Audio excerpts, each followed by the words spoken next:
Graças a paz, meus irmãos, estamos começando mais uma EBD e eu gostaria de convidar você a abrir sua Bíblia comigo no Salmo de número 150. Salmo de número 150. Vamos ler. Acompanhe comigo a leitura, diz assim o texto: Aleluia! Louvai a Deus no seu santuário, louvai-o no firmamento, obra do seu poder. Louvai-o pelos seus poderosos feitos, louvai-o consoante a sua muita grandeza. Louvai-o ao som da trombeta, louvai-o com saltério e com harpa. Louvai-o com adufes e danças, louvai-o com instrumentos de cordas e flautas. Louvai-o com símbolos sonoros, louvai-o com símbolos retumbantes. Todo ser que respira, louve ao Senhor. Aleluia. Eu gostaria de reler com os irmãos o verso 2. Diz assim: louvai-o pelos seus poderosos feitos, louvai-o consoante a sua muita grandeza. O nosso Deus é grandiosíssimo, nosso Deus é tremendo, por isso louvamos Ele por suas obras, sobre tudo que Ele tem feito em nossas vidas.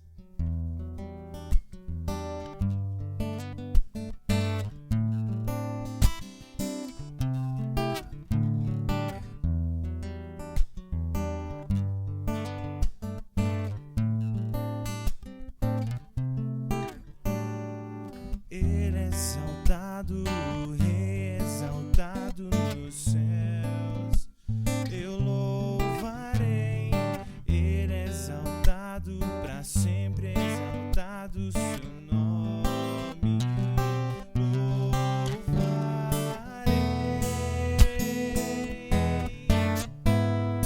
Ele é o Senhor, sua verdade vai sempre reinar. Terra e céus glorificam seu santo nome. Ele é exaltado, Rei exaltado nos céus. Ele é exaltado, Rei exaltado nos céus. Eu louvarei, Ele é exaltado, para sempre exaltado seu nome. Louvarei.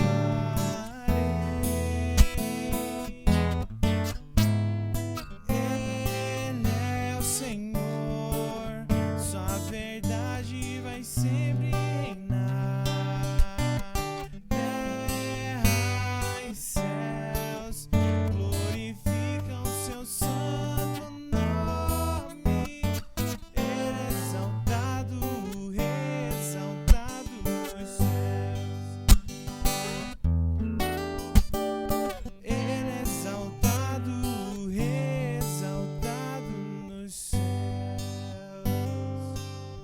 Amém, Deus, nós te louvamos, ó Pai, porque as tuas obras são grandiosas. Nós te louvamos, ó Pai, pelos teus grandiosos feitos.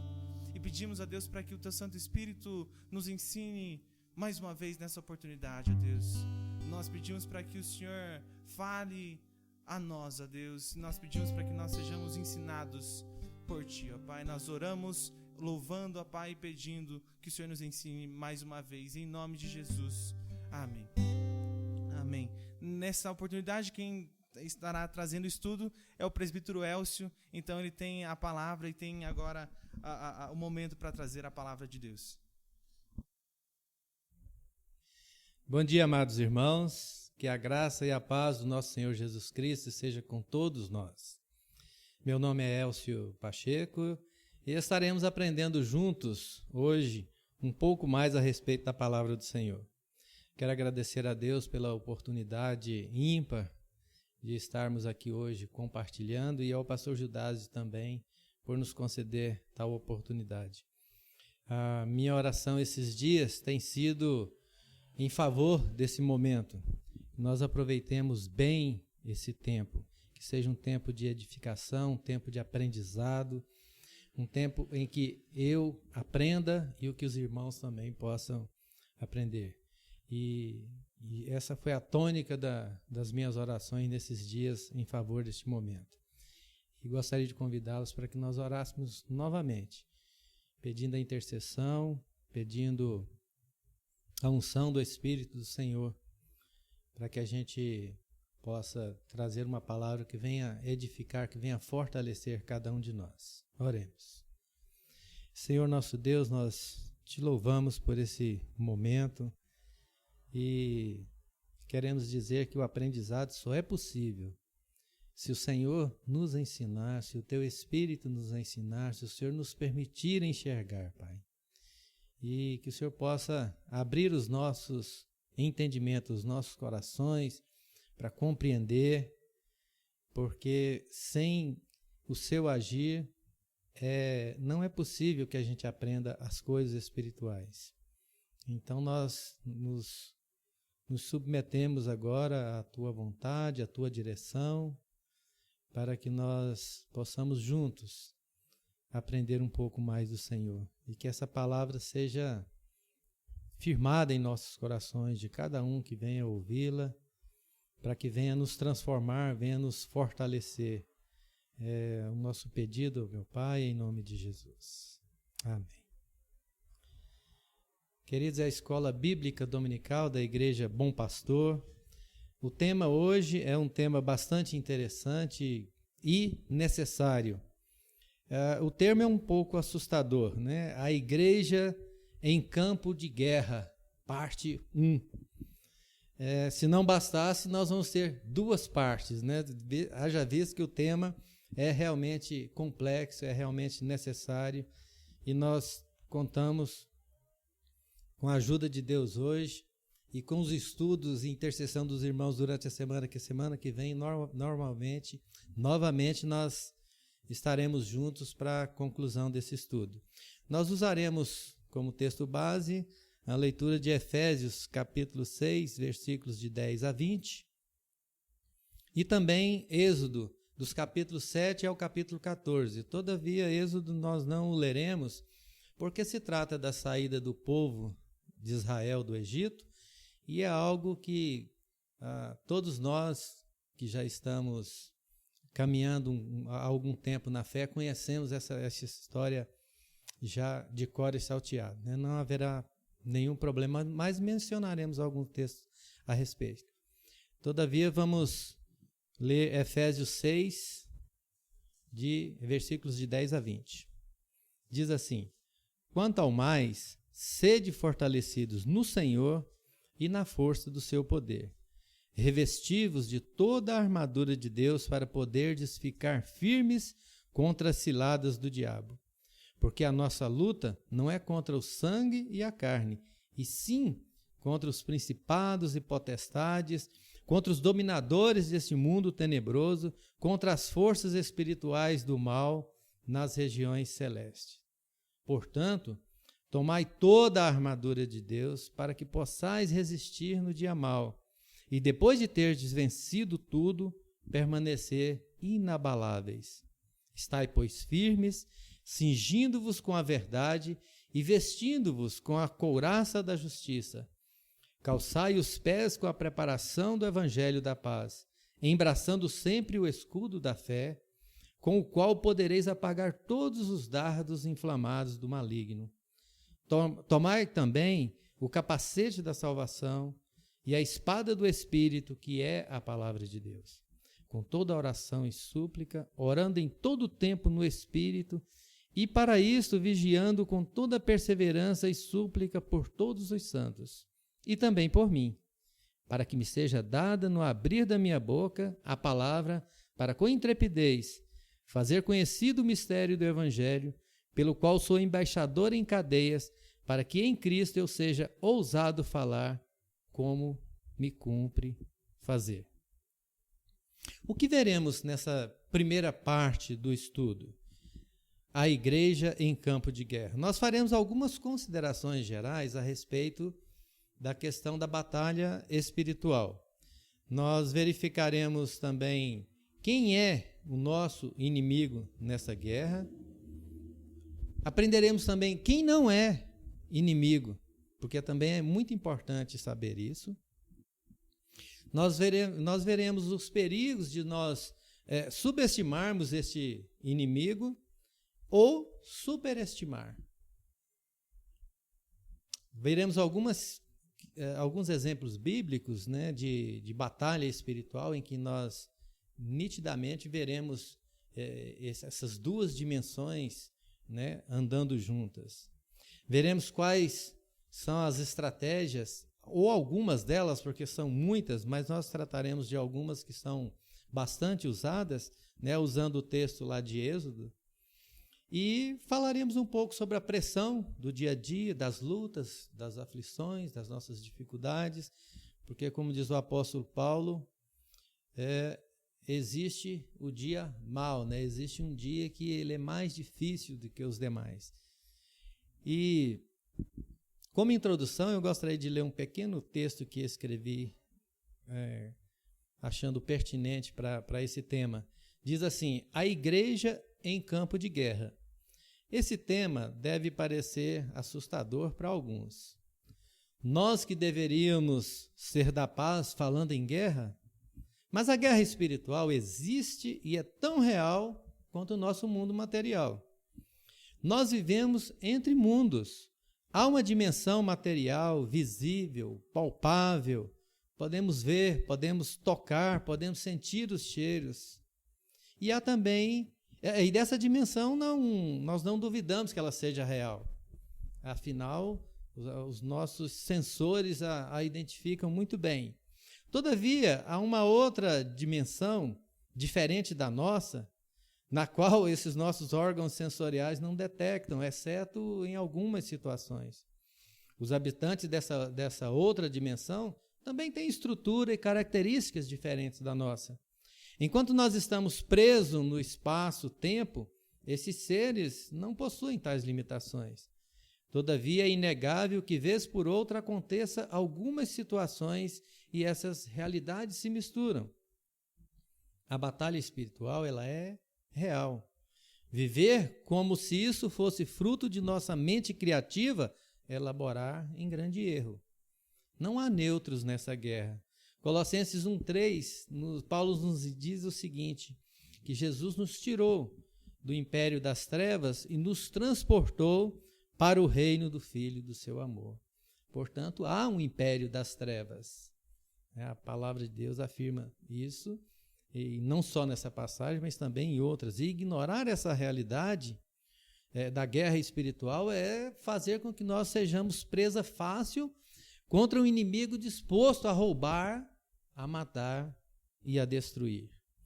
Eu me lembro que, quando bem mais garoto, hoje não sei se está tão comum, mas existiam alguns parquinhos de diversão, e esses parquinhos de diversões, eles andam de cidade em cidade. São brinquedos básicos, né? Aquilo que todo mundo já está acostumado a ver nos parquinhos. Mas tinha um lá que me chamava bastante atenção, que era a barraquinha do tira ao alvo. Havia algumas carabinas de pressão e umas rolhas que eram a munição que era utilizada, né, para dar os tiros. E a uma certa distância tinha uma roda giratória e nela ficavam alguns patinhos coloridos, azuis, vermelhos, amarelos, etc. E eles ficavam girando. E eu ficava olhando aqueles patinhos girando e as pessoas atirando, vez por outra, alguns dos patinhos eram alvejados, né? Não acertavam tanto, porque as rolhas variavam bastante por serem leves, mas muitos conseguiam acertar. E eu fico imaginando que, se nós negligenciarmos, se nós não entendermos, se nós não compreendermos, se nós não tomarmos ciência dessa guerra espiritual, dessa batalha espiritual, dessas dimensões que às vezes elas se misturam, corre o risco de nós ficarmos como aqueles patinhos, né? Eles ficam lá girando e inocentes, tranquilos, mas muitas rolinhas estão sendo atiradas neles. E a ideia de nós estudarmos a respeito desse assunto é para que nós não sejamos como esses patinhos inocentes.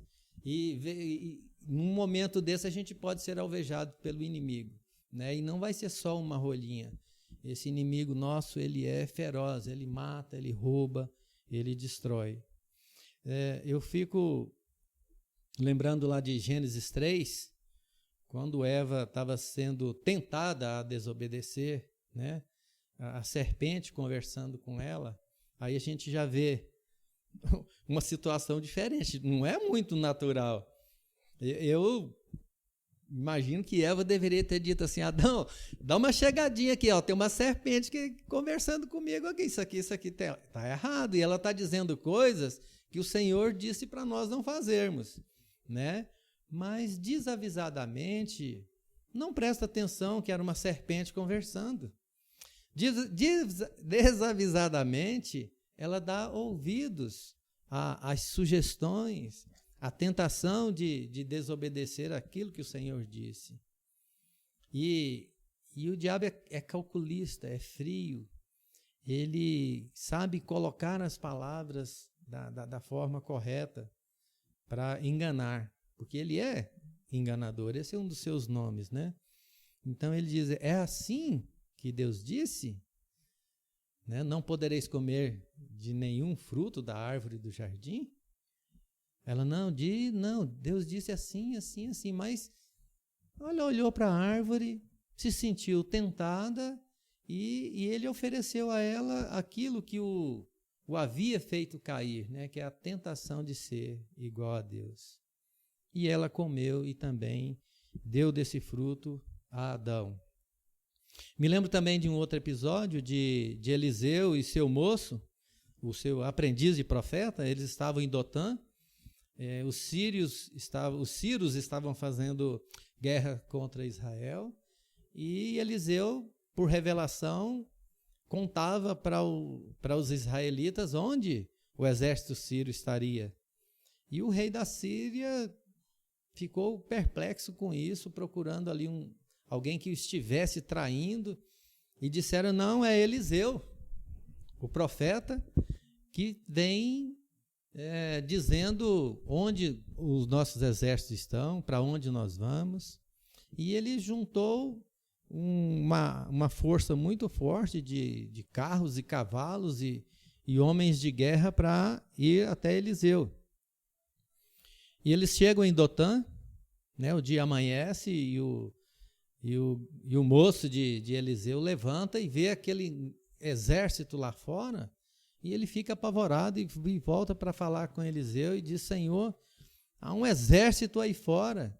E Eliseu tranquilamente, ele disse: olha, são muito mais os que estão conosco do que os que estão com eles.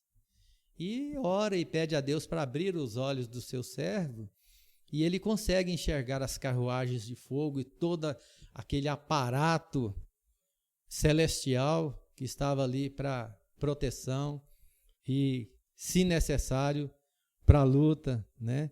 E proteção de Eliseu. E isso o deixa perplexo, né? E é interessante que a gente vê pessoas que conseguem enxergar o mundo espiritual, conseguem ter uma noção profunda e até experiência com ele. Mas existem alguns, como o servo de Eliseu, que não conseguem enxergar. Ele só consegue ver o que é material, né? No batismo de Jesus também, quando Jesus é batizado, a Bíblia diz que os céus se abriram e o Espírito Santo desceu sobre ele em forma corpórea de pomba. Olha, gente, os céus se abriram, o Espírito Santo em forma de pomba. Isso é uma mescla de dimensões, é o natural mesclado com o espiritual. Por que teríamos tanta dificuldade em crer, né, nas coisas espirituais, nos anjos celestiais, nos seres celestiais, nessas potestades dos impérios das trevas, sendo que tantos exemplos a gente tem? Na ascensão de Jesus, lá em Atos, 2 varões vestidos de branco, e diz: varões galileus, por que estáis olhando para as alturas? Esse Jesus que dentre vós foi assunto ao céu, virá do modo como viste subir. Olha, gente, é novamente uma amostra do que o mundo espiritual pode ser. E trabalhando e funcionando junto com o nosso mundo real. Né? Na conversão de Paulo em Atos, uma luz muito forte e sons, e as pessoas não conseguiam ver, só conseguiam ouvir. Paulo fala também do seu arrebatamento até o terceiro céu, né? E são inúmeros os exemplos. Se a gente fosse pesquisar, a gente conseguiria identificar esse paralelismo, né? Essas dimensões que, vez por outra, se misturam. E o nosso intuito é conseguirmos aprender um pouco mais a respeito disso, daquele que comanda esse império das trevas, esses anjos das trevas, para que nós estejamos bem antenados, bem ligados, para não sermos alvo fácil.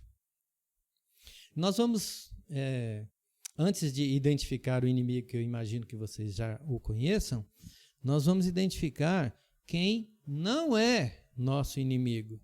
Né? Porque Efésios 6:12, nós lemos, diz: a nossa luta não é contra carne e sangue, não é contra pessoas, não é para as pessoas que nós temos que apontar os nossos canhões.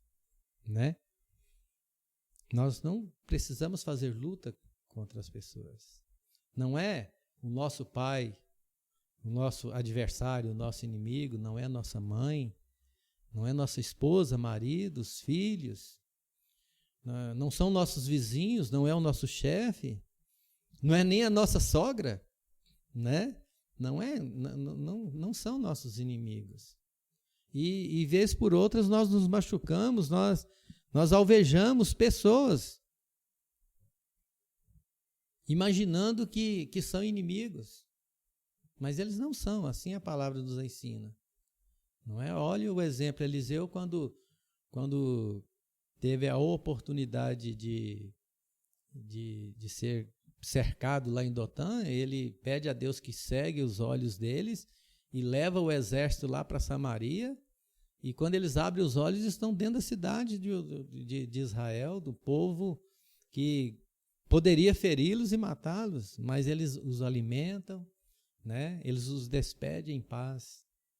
E as pessoas estão aqui para que nós façamos isso com eles. E não vermos carne e sangue, vermos gente como nossos inimigos. O nosso inimigo, ele é o astuto, o diabo, o capeta, o Satanás, a antiga serpente, é o dragão, é o pai da mentira, é Belzebu, é o príncipe deste mundo, é o espírito imundo e tantos outros nomes que se possa dar a ele. E ele é tão astuto que às vezes convence muitas pessoas que ele nem existe. Isso é incrível. Age sorrateiramente. E para aqueles que identificam, é escandalosa a existência e a participação dele no nosso dia a dia, em nossas vidas. Mas para quem nem crê que ele existe, né, é absorvido, é engolido por essa estratégia sorrateira que ele tem. Paulo fala que nós devemos estar preparados, né, contra as ciladas do diabo.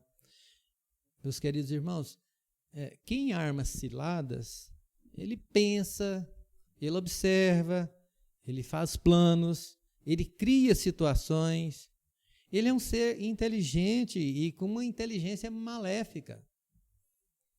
Né? Quantos anos, quantos séculos, não vou nem dizer anos, né? Quantos séculos esses seres já nos observam, aprendendo, né, as nossas reações.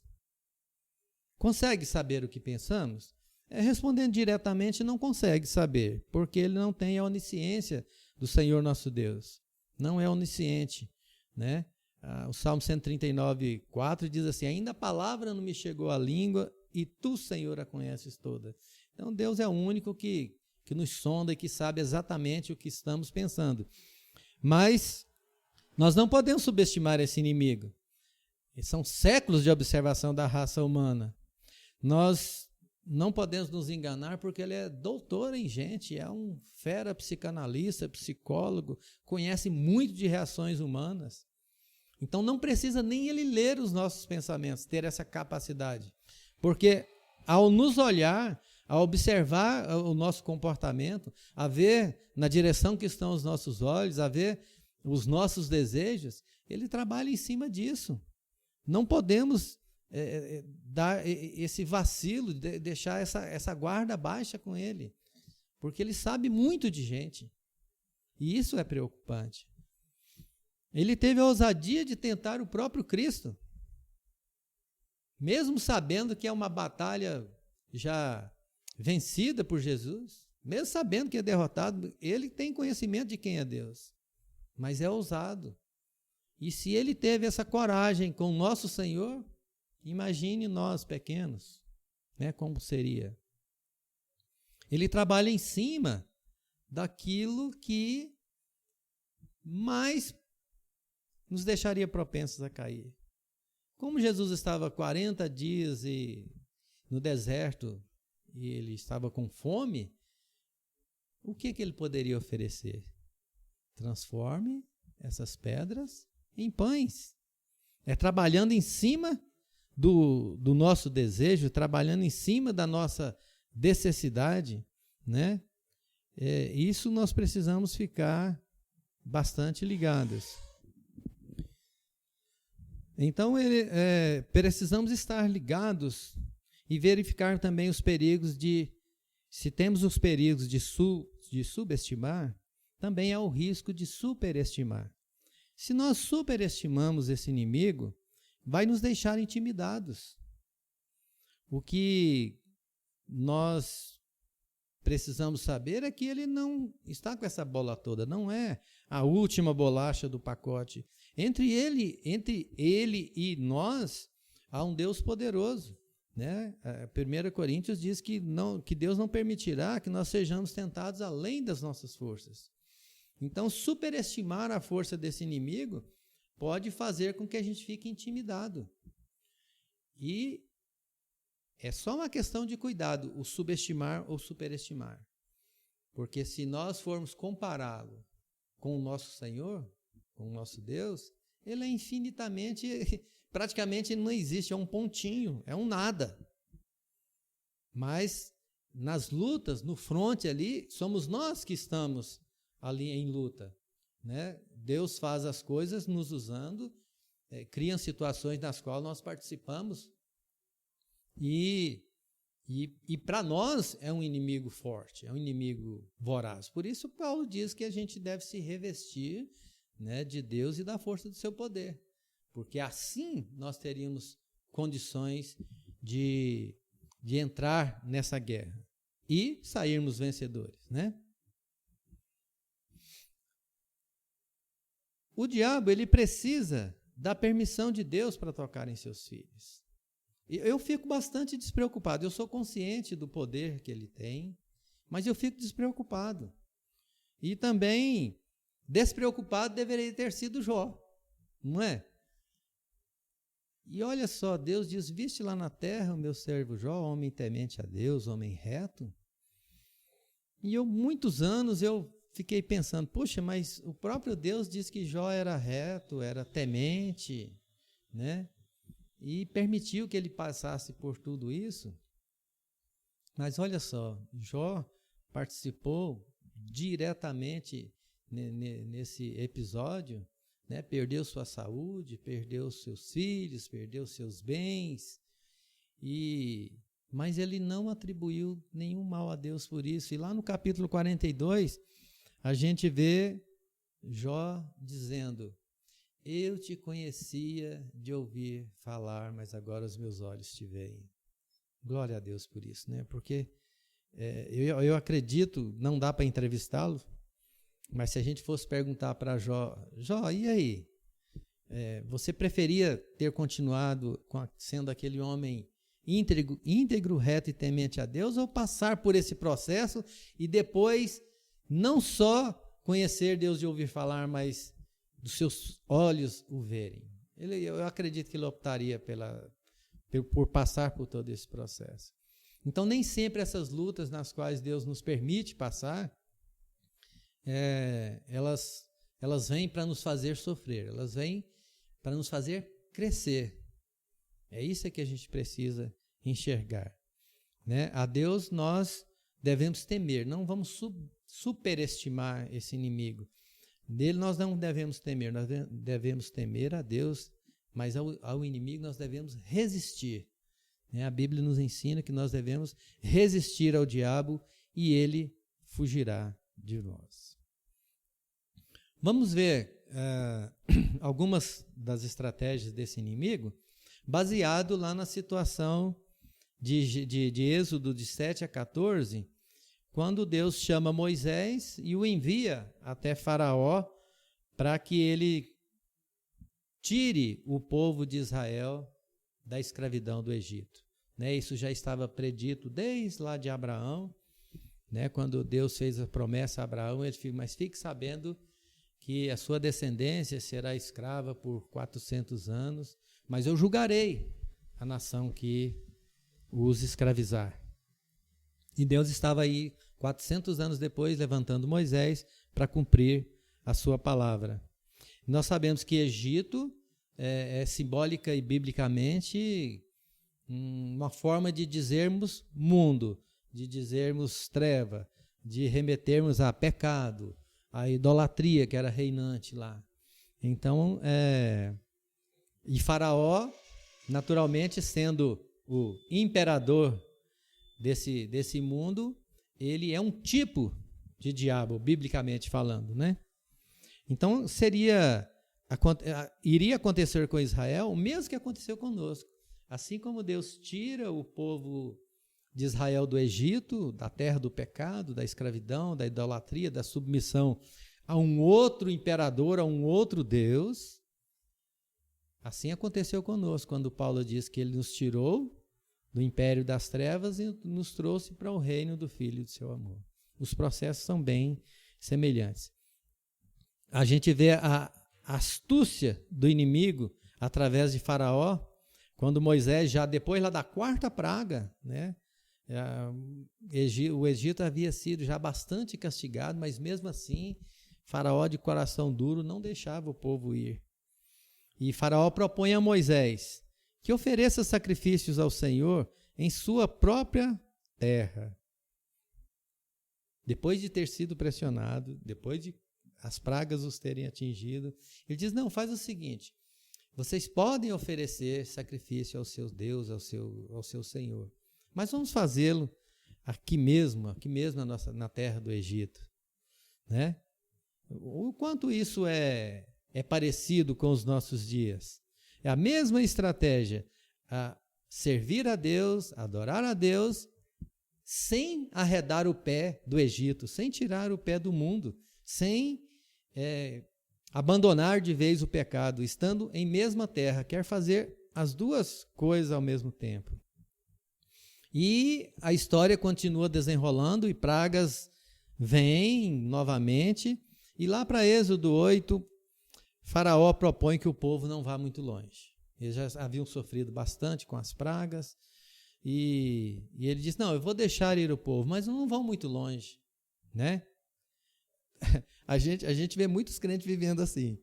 Eles se convertem, eles saem do Egito, mas não vão muito longe. Eles querem ficar a uma distância assim, em que seja possível dar uma olhadinha, dar uma contempladinha, ver como as coisas estão andando por lá. Não quebram os seus laços, não cortam os seus laços, não arrancam suas raízes de vez da terra do Egito. E ficam, às vezes, flertando com o pecado. Isso é uma estratégia que o diabo usa muito. Você pode servir a Deus, ele não se importa que você tenha nome de crente. Ele não se importa que você tenha nome de discípulo de Jesus. Ele não se importa que você seja conhecido com qualquer termo que seja, desde que você não seja integralmente servo do Senhor. Faça essa mescla lá e cá. Egito e terra prometida. Jerusalém, Egito. Céu, terra, mundo. Isso o diabo não se preocupa que aconteça. E isso como efeito colateral em nossas vidas, tem feito com que muitos irmãos sejam infrutíferos no reino de Deus. Porque eles não conseguem se concentrar, ter um propósito firme, porque eles estão ligados em dois senhores, em dois mundos, em duas situações, e eles se tornam infrutíferos por causa disso. E mais adiante, já a coisa muito crítica no Egito, já depois de várias pragas, Faraó agora faz uma nova proposta.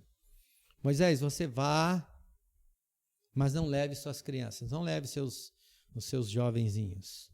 Deixa eles aqui, vocês vão lá, adorem os seus deuses, adoram o seu Deus, mas deixa as crianças aqui. E isso funciona até hoje.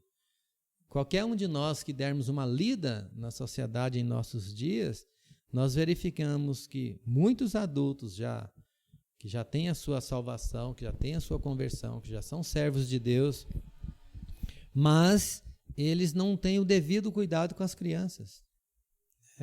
A gente olha as crianças hoje e não vê uma grande esperança de que sejam adultos maduros, firmados nos caminhos do Senhor lá na frente.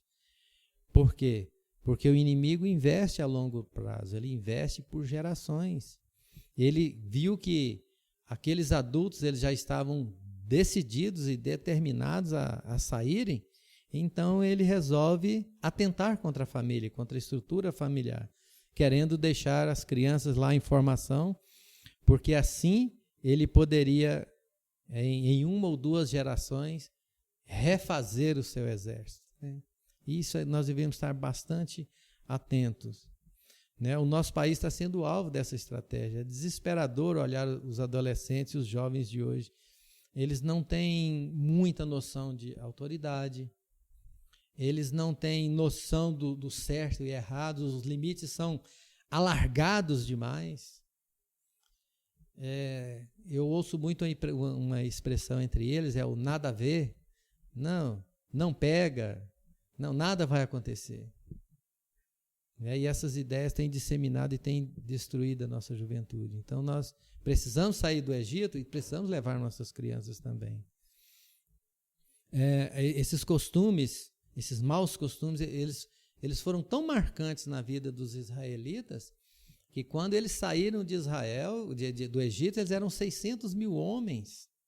E quantos entraram na terra prometida? 2. Espantosa porcentagem.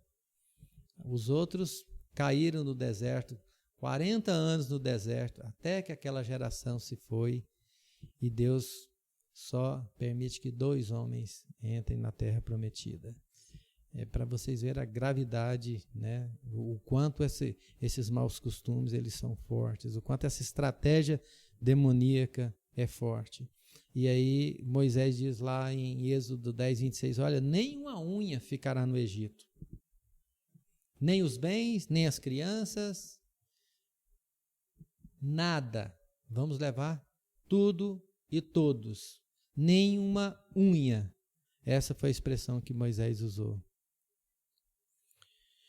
E quando Faraó faz essa última tentativa de que os israelitas saíssem e deixassem seus rebanhos e seus bens, é muito comum hoje também acontecer isso.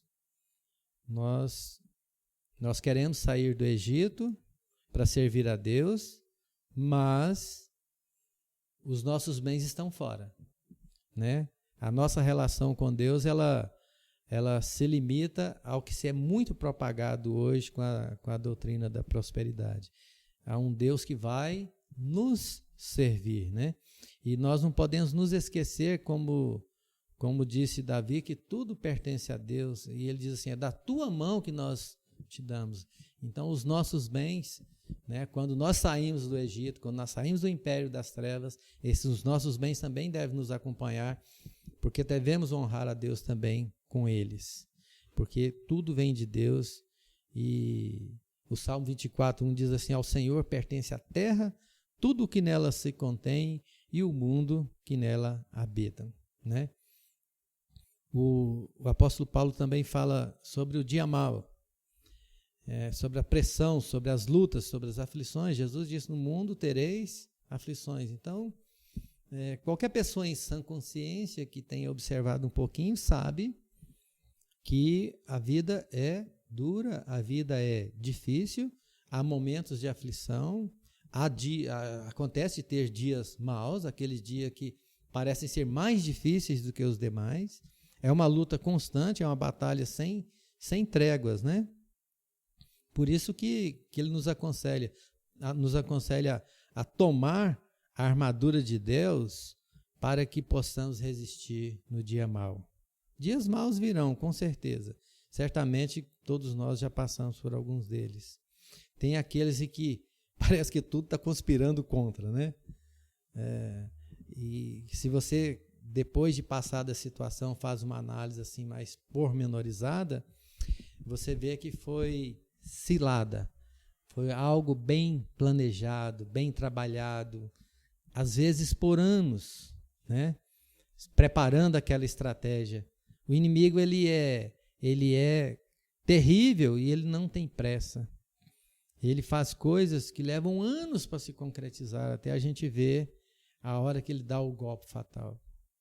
É por isso que nós temos que estarmos realmente revestidos do Senhor e da força do seu poder, para que nós possamos resistir nesse dia mau. Nós não podemos baixar a guarda. Jesus, após o batismo, vai ser tentado no deserto, e Lucas 4,13 diz assim: passadas que foram as tentações de toda sorte, apartou-se dele o diabo até momento oportuno. Ele não ganhou aquela batalha, mas ele não desistiu, e ele voltaria novamente em momento oportuno. Ele é persistente e ele é ousado. E para a gente concluir a primeira parte do nosso estudo hoje sobre a igreja em campo de guerra, vamos aprender um pouquinho com a história de Davi. Davi foi formado por Deus, né, iniciando lá, cuidando das ovelhas, aprendendo a pastorear, aprendendo a ser cuidador, aprendendo a ser protetor. Numa dessas situações, vem um leão e ele sai contra o leão e o mata. E não é comum. Nós sabemos que, historicamente, poucas pessoas tiveram essa condição, matar um leão, assim como o fez Davi. E ele falou: opa, eu cuido bem das ovelhas e eu sou bom, eu matei um leão. Dada outra oportunidade, sai um urso e ele vai contra o urso. Ele, já encorajado ali pelo fato de ter sido vitorioso contra o leão, ele encara o urso. A gente vê a mão de Deus o preparando, né, para um evento futuro, e ele sai contra o urso e o vence e o mata também. Depois, um belo dia, eis que Golias está há dias desafiando o povo de Israel, procurando um homem com o qual lutar, e Davi chega por ali e diz: quem é esse incircunciso? Quem é esse que vem contra o Senhor dos Exércitos? Não é? E ele diz: eu vou lutar contra ele. E a gente vê que Davi, embora por crer no Senhor, né, especialmente por isso ele cria essa coragem de lutar contra Golias, mas ele já vinha vindo crescendo, ele já havia vindo sendo formado por Deus para esse momento. E ele sai nessa luta contra Golias e o mata, e o corta a sua cabeça, né? E aí Davi se sente realmente muito bom, muito forte, já bem encorajado, já bem estruturado na sua confiança em Deus, na sua relação com Deus. Né? A Bíblia diz que Saul matou milhares, mas Davi 10 milhares.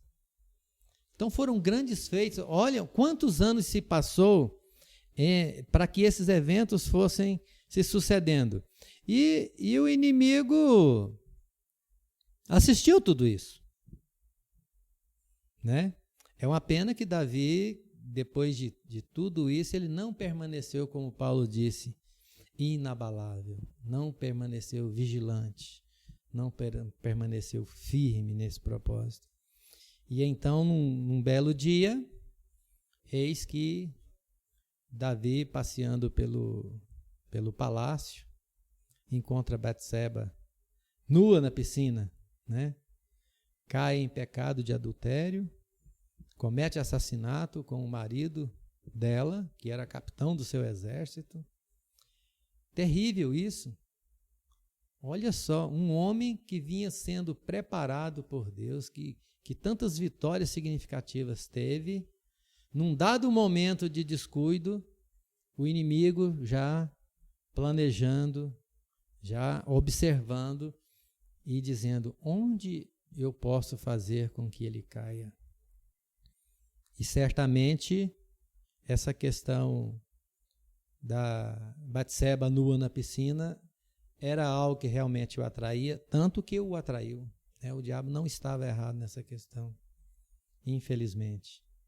E aconteceu tudo o que aconteceu. Teve seu filho, perdeu o seu filho, gerado naquele dia também. Foram consequências desastrosas para a casa de Davi, para as suas gerações futuras. Esse inimigo, ele tem paciência de esperar você subir. Por isso que Paulo diz que quem está de pé, veja que não caia, que nós devemos orar sem cessar, como diz Tessalonicenses 5,17, e que nós devemos vigiar o tempo todo. A guerra espiritual, meus irmãos, ela é real. Certamente não lutaremos essa guerra com a força do nosso braço ou com recursos próprios, né? Não será na nossa força, na nossa inteligência, com os nossos recursos que nós entraremos nessa guerra, mas sim revestidos do poder de Deus para que permaneçamos inabaláveis.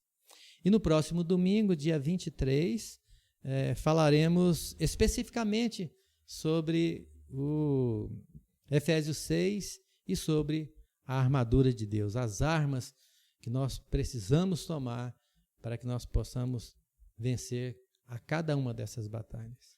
Fiquem com Deus, pensem nisso nessa semana, leiam, estudam, pensem sobre isso, e domingo que vem nós vamos juntos aprender um pouco sobre essas armas que o Senhor nos deu para vencer o inimigo. Obrigado, tenham um bom dia.